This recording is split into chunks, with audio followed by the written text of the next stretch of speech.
Quelque part au loin, dans les sables chauds du désert d'Arabie, il se passe en ce moment même quelque chose de terrible. Là, derrière les hauts murs d'une luxueuse villa, une poignée de personnes qui s'autoproclament élites et qui tiennent entre leurs mains le destin de jeunes filles ordinaires se sont réunies. Des pensées fulgurantes se bousculent dans ma tête. Comment est-ce possible dans le monde d'aujourd'hui ?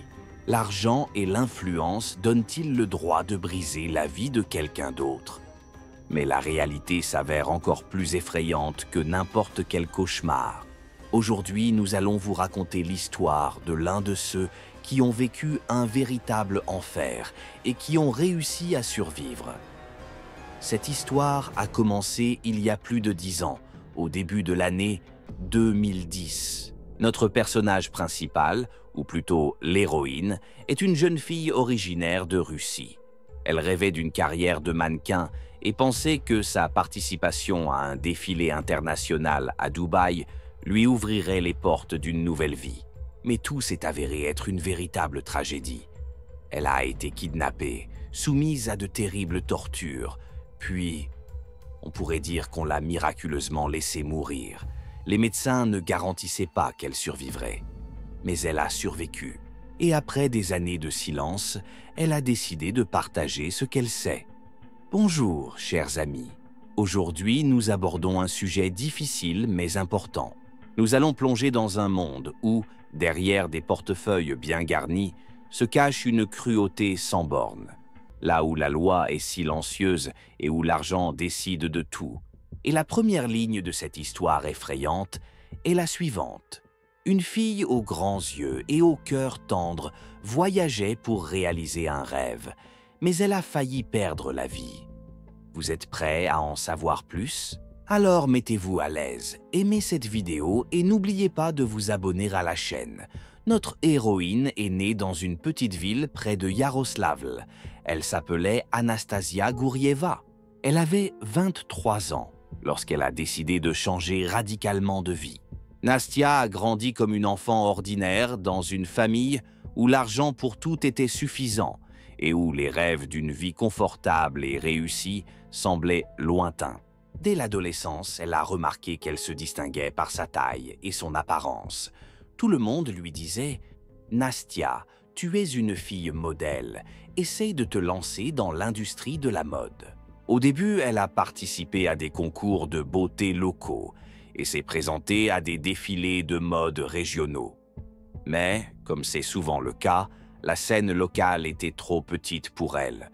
Le tournant s'est produit lorsqu'une amie mannequin a suggéré à Nastia d'envoyer son portfolio à une agence qui recherchait de nouveaux visages pour un voyage à Dubaï. Les yeux de la jeune fille s'illuminent. Cela ressemble à un conte de fées, des défilés luxueux, des contrats scintillants et une vie dans des villes où tout brille d'or. Elle espère que c'est là qu'elle trouvera sa grande chance. En l'an 2010, Anastasia reçoit une lettre d'un certain manager qui se présente comme un homme de Respect Models Management. Il lui écrit « Nous avons aimé vos photos. Venez à Dubaï. Nous avons un contrat avantageux pour vous pour 3 mois. Le vol est à nos frais, le logement aussi. » Le rêve semblait devenir réalité. Mes parents étaient bien sûr inquiets, mais Nastia les a persuadés. Tout est officiel, c'est une agence sérieuse, ils ont des relations dans le monde entier. Et c'est ainsi que, vers le début du printemps 2010 ans, elle a pris l'avion, pleine d'attentes et de foi en l'avenir. À son arrivée à Dubaï, tout s'est d'abord déroulé comme dans un rêve. Nastia est installée dans un appartement du quartier de la Marina de Dubaï. La fenêtre offre une vue magnifique, une piscine et des lumières scintillantes. La société Respect Models Management a assuré son transfert et lui a promis de la présenter au directeur de défilé, au styliste et au photographe. Nastia appelait souvent sa mère « Maman, c'est le paradis ici ». Ses amis russes étaient jaloux, car à l'époque, Dubaï était déjà associé au luxe et à des opportunités incroyables. Cependant, dès le début, elle a été alarmée par de petits détails. Par exemple, ils organisaient des soirées informelles auxquelles participaient des hommes très influents de différents pays. Des gardes trop polis se tenaient à la porte et veillaient à ce que les filles n'aillent nulle part d'elles-mêmes. Certaines de celles qui tentaient de sortir sans y être invitées devaient être convoquées pour une discussion et recevoir l'ordre de ne pas le faire. Nastia a été rassurée. Ce sont les règles de l'agence pour que personne ne vous dérange dans les rues. Dubaï est une ville grande et dangereuse. Elle y croit, même si des doutes s'insinuent déjà. À la même époque, Nastia commence à entendre parler de fêtes fermées pour les riches étrangers. On les appelait les expats. Certains s'étaient installés définitivement, d'autres avaient des entreprises dans le pétrole ou le commerce. Tous follement riches, ils semblaient nager dans l'argent et pouvaient se permettre tous les plaisirs. Ses amis de l'agence murmurent que ces gens se réunissent dans des lieux inaccessibles au commun des mortels, des penthouses au dernier étage des tours, des villas au milieu du désert. Et il s'y passe quelque chose dont personne ne parle ouvertement. Au début, Nastia n'y a pas prêté attention. Elle était persuadée qu'il s'agissait d'un énième événement social pour les nantis. Mais la vie, comme on dit, prend parfois des tournants brutaux. Quelques semaines seulement après son arrivée, Nastia a rencontré l'un de ses expatriés. Il se fait appeler Mark Gilmore et dit venir d'Europe, où il dirige une chaîne de restaurants et d'hôtels. L'homme s'est montré galant et a invité la jeune fille à dîner pour discuter de son avenir dans le mannequinat. Nastia a accepté car elle voulait se faire des relations utiles. Un jour, Mark Gilmore l'appelle et lui propose d'assister à un événement spécial à la villa où se trouveront des personnes très importantes du monde de la mode. « Emmenez quelques amis mannequins, lui dit-il. Vous en profiterez tous. Vous aurez l'occasion de vous faire connaître et de signer de beaux contrats. » Nastia s'est immédiatement dit « C'est ça, une chance de faire ses preuves. » Elle appelle Irina et Christina, des filles de la même entreprise. On leur dit « Prenez un minimum de choses. Les téléphones seront remis à l'entrée pour plus de discrétion. Ce sont les règles d'un club fermé. » Avant même de partir, Nastia se sent anxieuse. Quelque chose lui dit qu'il y a trop de conventions.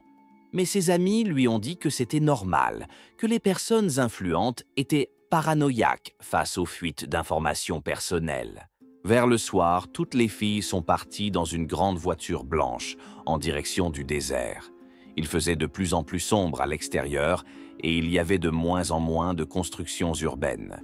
La villa s'est avérée très luxueuse. Hauts murs, gardes avec talkies-walkies, caméras de surveillance tout autour. À l'intérieur, des salles spacieuses, des piscines, des éclairages, de la nourriture et des boissons coûteuses sur les tables. À chaque minute, de plus en plus d'invités arrivaient, presque tous des hommes, un peu fatigués des plaisirs habituels et essayant de trouver un zeste pour leurs loisirs. Il y avait aussi beaucoup de filles, et la plupart d'entre elles ressemblaient à des mannequins, grandes, minces, originaires de différents pays. Tout ressemblait à une fête d'élite.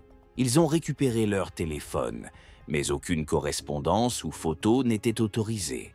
Ils ont dit « Notre priorité est le respect de la vie privée. Vous ne voulez pas de scandale, n'est-ce pas ?» Nastia a remarqué que ses copines Irina et Christina n'étaient pas particulièrement gênées, mais elles-mêmes ressentaient un froid désagréable à l'intérieur. Vers minuit, les gens ont commencé à se disperser dans leurs chambres. Certains socialisaient, d'autres buvaient et faisaient la fête. Quelques invités ont attiré les filles dans leur conversation en leur promettant des contrats. Dans ce chaos, Nastia perd de vue Mark Gilmore. Au bout d'une heure, Nastia se rend compte où est passée Irina. Elle semblait être allée chercher un cocktail, mais n'était jamais revenue. Christina s'est mise à sa recherche et a interrogé les gardiens. Ceux-ci ont haussé les épaules. Elle est peut-être partie avec l'un de nos sponsors. Ne vous inquiétez pas.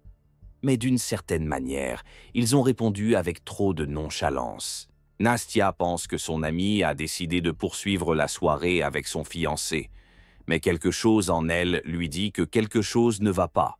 Au bout d'une vingtaine de minutes, un homme s'est approché d'elle en souriant et leur a tendu un verre. « Les filles, pourquoi êtes-vous si tristes? C'est la fête. » Nastia prit une gorgée par politesse et sentit presque immédiatement une étrange faiblesse dans son corps. C'était comme si sa tête était devenue de la barbe à papa et que ses yeux étaient de flou. Elle se souvenait très bien de Christina essayant de lui dire « Nastia, sortons d'ici, je n'aime pas cette atmosphère. » Et puis, tout. L'obscurité et des bribes de souvenirs. Lorsque Nastia revint à elle, elle était dans une semi-obscurité. La pièce n'avait pas de fenêtre, seulement une faible lampe sous le plafond. La jeune fille se sentait elle-même. Ses bras étaient libres, mais son corps lui faisait mal, comme si quelqu'un la traînait sur le sol. La panique s'empare de sa poitrine. Elle essaya de se lever, atteignit la porte, elle était fermée à clé. Elle frappa, cria « Hé, laissez-moi sortir !» Mais le silence se fait. Seules des voix étouffées se font entendre dans le couloir. Au bout d'un moment, deux hommes masqués sont entrés. Ils l'ont conduite dans une autre pièce où se trouvaient plusieurs autres personnes. Lorsque Nastia a vu leurs yeux, elle a compris qu'il n'y avait aucune sympathie, seulement un intérêt froid et sadique. Des objets étranges étaient étalés sur la table, des seringues, des pinces, des sortes de couteaux. On lui a dit qu'à partir de maintenant, tout ce qui lui arriverait n'était que de l'art. C'est alors que le véritable cauchemar a commencé. Les survivants, très peu nombreux, ont raconté que des expatriés riches et puissants organisaient des performances similaires tous les quelques mois pour étancher leur soif d'adrénaline. Ils filmaient le processus pour leur collection personnelle. Nastia a senti les coups, les vagues de douleur. Elle a entendu son propre cri comme s'il venait de loin. Elle a été droguée pour qu'elle reste consciente et très consciente des sévices subis. Certaines des personnes présentes ont ri, se sont exclamées « Quelle belle fille russe !» et quelqu'un leur a dit de monter l'intensité. Il n'y avait ni pitié ni regret. Ils avaient devant eux un objet auquel ils pouvaient faire tout ce qu'ils voulaient. Nastia a vu l'un des bourreaux allumer la caméra et indiquer à l'autre le moment exact de commencer un autre round. Ils n'avaient d'autre but que de satisfaire leurs besoins de pouvoir, de démontrer qu'ils pouvaient briser la vie d'autrui. Selon leurs propres termes, ils étaient des prêtres de la douleur, transformant la souffrance en plaisir. Cela a duré plus d'une heure et plus d'un jour. La jeune fille a complètement perdu la notion du temps. Les gens changeaient, certains entraient, d'autres sortaient. Elle se souvient de rires effrayants, de railleries méchantes et parfois d'un silence complet, ce qui semblait encore plus effrayant. À travers les murs étouffés, Nastia pouvait entendre des gémissements et des cris qui ressemblaient à des voix de femmes. Il est fort probable qu'une autre fille soit torturée dans la pièce voisine, peut-être la même Irina que Nastia avait perdue à la fête. Ces personnes organisaient régulièrement de telles séances. Lorsque la victime suivante est morte, ils ont essayé de brouiller les pistes. Quelqu'un a parlé d'emmener les corps sur un yacht et de les noyer dans la mer. D'autres évoquaient une crémation sous de faux noms. Nastia avait entendu de telles histoires dans des films à maintes reprises, mais elle n'avait jamais pensé que de telles atrocités pouvaient se produire dans le monde réel et dans un pays qui était considéré comme l'un des plus luxueux et des plus modernes. Nastia a mis longtemps à réaliser le nombre de jours qu'elle avait passé dans cet enfer. D'après ce qu'elle ressentait, au moins 2 ou 3 jours, elle était à peine nourrie et ne recevait de l'eau que de temps en temps. La douleur envahit tout son corps. Lorsqu'elle a commencé à avoir des crampes, l'un de ses bourreaux a proposé de la finir et de l'envoyer au rebut. Mais il y a eu un différend. Peut-être quelqu'un voulait-il faire des expériences avec elle. Quelqu'un d'autre pensait qu'elle n'était plus utile. Finalement, ils ont décidé de jeter la jeune fille, à moitié morte. Les gardiens lui ont attaché les mains, lui ont mis un sac sur la tête et l'ont emmenée en voiture. Plus tard, Nastia a appris qu'il l'avait emmenée dans la rivière, bien que les victimes aient été le plus souvent emmenées en pleine mer. Apparemment, c'était plus facile pour eux dans ces conditions. Pendant le trajet, elle avait du mal à respirer. Sa tête était dans le brouillard. À un moment donné, la voiture s'est arrêtée, on l'a sortie brutalement, on l'a frappée à la tête pour qu'elle ne résiste pas, puis on l'a jetée à l'eau. Cela semblait être la fin. Mais le destin en a voulu autrement. Des pêcheurs locaux se trouvaient à proximité et avaient tendu leurs filets ce soir-là. Ils ont vu quelque chose tomber du rivage et ont ensuite entendu de faibles bruits. Lorsqu'ils ont accouru et vu le corps essoufflé, ils ont sorti la jeune fille de l'eau à leurs risques et périls. Elle avait le crâne fracturé et de nombreuses blessures, mais son cœur battait encore. Une ambulance a été appelée et Nastia a été transportée à l'hôpital. Elle n'avait aucun document sur elle. Les médecins ont d'abord pensé qu'il s'agissait d'une immigrée clandestine, mais elle a fini par se réveiller et a donné son nom. Lorsque Nastia s'est un peu améliorée, les médecins ont été surpris par l'ampleur des dégâts qu'elle avait subis. Un traumatisme crânien, de multiples ecchymoses, des marques de cordes sur les poignets. La jeune fille a tenté d'expliquer qu'elle avait été kidnappée, torturée et jetée à la poubelle. Mais les policiers qui se sont rendus à l'hôpital n'ont pas manifesté beaucoup d'enthousiasme. Ils se sont contentés d'enregistrer formellement sa déposition. Certaines de leurs questions donnaient l'impression qu'ils soupçonnaient Nastia elle-même. « Vous êtes sûr qu'il n'y a pas eu de conflit avec le petit ami? S'agissait-il d'une dispute conjugale ?» Elle pensait qu'il se moquait de ce qu'elle disait à propos d'une société organisée de sadiques. Nastia se souvenait de vagues détails. Une grande maison dans le désert, des hommes masqués, des cris, une caméra. Mais elle ne pouvait pas donner l'adresse, car elle y avait été emmenée dans un état de semi-conscience. Elle a seulement dit qu'elle avait été invitée par un homme appelé Mark Gilmore, qui travaillait pour une agence appelée Respect Models Management. Cependant, lorsque la police a essayé de vérifier le nom, il s'est avéré que le bureau était fermé depuis longtemps et que le site web était faux. Mark Gilmore a disparu sans laisser de traces. Parallèlement à Nastia, plusieurs autres victimes, moins graves cependant, ont contacté leur ambassade ou la police locale. Mais le même stratagème a fonctionné. Il n'y a pas assez de preuves. Les victimes ne peuvent pas clairement indiquer où elles se trouvent. Tout n'est pas étayé. Et les organisateurs présumés avaient des documents propres et des relations impressionnantes. L'un des hommes riches avait une participation dans une grande entreprise de construction, un autre était ami avec des officiers de l'immigration et un troisième était impliqué dans une clinique médicale. En conséquence, tout mouvement vers des procédures officielles a été simplement gelé. Au début, Nastia voulait crier au monde entier ce qu'elle avait vécu. Mais lorsqu'elle est sortie de l'hôpital, on lui a conseillé de retourner dans son pays d'origine. On lui a dit « Votre visa est sur le point d'expirer et l'enquête, s'il y en a une, pourrait prendre des mois. » Elle a constaté que les autorités locales hésitaient à dénoncer le scandale. Qui a besoin de la publicité de telles histoires si elles peuvent nuire à la réputation d'un paradis touristique? Après quelques semaines de traitement, Nastia est rentrée en Russie, dans sa maison de Yaroslavl, brisée non seulement physiquement, mais aussi mentalement. Les médecins ont dit qu'elle avait besoin d'une longue rééducation, sans compter le traumatisme psychologique. Chez elle, elle s'est repliée sur elle-même, ne communiquant pratiquement avec personne. Ses parents sont choqués, mais ils ne parviennent pas à obtenir d'elle un récit cohérent. Elle se contentait de pleurer et de répéter « Il se passe quelque chose là-bas. Je ne peux pas parler. De toute façon, vous ne le croirez pas. » Elle craignait que l'une de ces personnes ne la retrouve même en Russie. Après tout, s'ils ont pu payer le scandale à Dubaï, qu'est-ce qui les empêcherait d'engager quelqu'un ici? Les années difficiles de silence s'éternisent.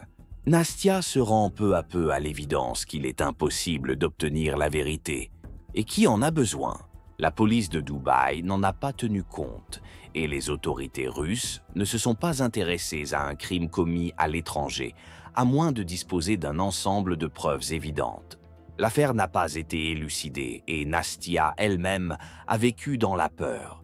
Elle faisait des cauchemars dans lesquels elle entendait à nouveau ses propres cris et voyait d'étranges filles condamnées à mort. Plusieurs années passèrent après la 2010e année. Nastia s'est sentie un peu mieux et s'est aventurée sur les réseaux sociaux pour trouver d'autres victimes qui avaient été amenées à des histoires similaires à Dubaï par le destin ou le hasard. À sa grande horreur, elles n'étaient pas si nombreuses que cela, mais il y en avait quand même. Des filles d'Ukraine, de Biélorussie, du Kazakhstan, chacune avait sa propre histoire terrible, et presque toutes se terminaient de la même manière. J'ai été sauvé par hasard, je me suis sauvé de justesse. Une amie a disparu et personne ne l'a jamais revue. Même les noms et prénoms de certaines personnalités sont cités, mais aucun jugement réel n'a jamais été rendu dans de tels cas. Nastia était convaincue qu'elle n'était pas seule. Mais en même temps, elle a fait l'amer constat qu'ils étaient tous impuissants face à un énorme système basé sur l'argent et la nature fermée des élites locales. On aurait pu s'attendre à ce qu'au moins l'un des participants à la société soit puni. Mais en fait, tout s'est terminé par quelques interrogatoires formels, au cours desquels tout le monde a assuré « Il ne s'est rien passé de tel, il n'y a pas de confirmation, la fille est confuse dans son témoignage ». En outre, ils ont essayé de faire pression sur Nastia par l'intermédiaire de ses avocats. Ils lui ont dit « Si vous continuez à parler, nous vous poursuivrons pour diffamation ». Le procès qu'elle espérait engager ne s'est pas seulement arrêté, il n'a même pas commencé. Les policiers qu'elle a réussi à contacter à distance lui ont expliqué poliment « Nous avons besoin d'une adresse précise, de noms, de preuves, photos, vidéos. Sans cela, nous ne pouvons retenir personne. » Et Nastia, bien sûr, n'a pas d'enregistrement. Les téléphones de tout le monde ont été confisqués. Les témoins, même s'ils existent, ont peur de parler. En conséquence, l'affaire est rapidement passée dans la catégorie « pas d'informations suffisantes ». Qu'avons-nous en fin de compte? Tout un groupe de sadiques, réunis sous l'apparence de riches, a mis en place une sorte de club secret où ils enlevaient et torturaient des mannequins. Les corps de certaines d'entre elles n'ont jamais été retrouvés, car ils ont probablement été incinérés en secret ou jetés à la mer. Et, comme l'admet Nastia elle-même, cette société ne se limite pas à une seule entreprise dans une villa déserte. Il peut y avoir de nombreuses fêtes fermées de ce type, car il y a toujours assez de gens dans le monde qui veulent goûter au divertissement interdit pour beaucoup d'argent. Nastia Gourieva a survécu presque par miracle. Les pêcheurs qui l'ont sortie de la rivière parlent d'une œuvre de Dieu. Elle a passé beaucoup de temps à se rétablir et à apprendre à reprendre le cours de sa vie. De temps en temps, elle repense à cette époque et s'interroge.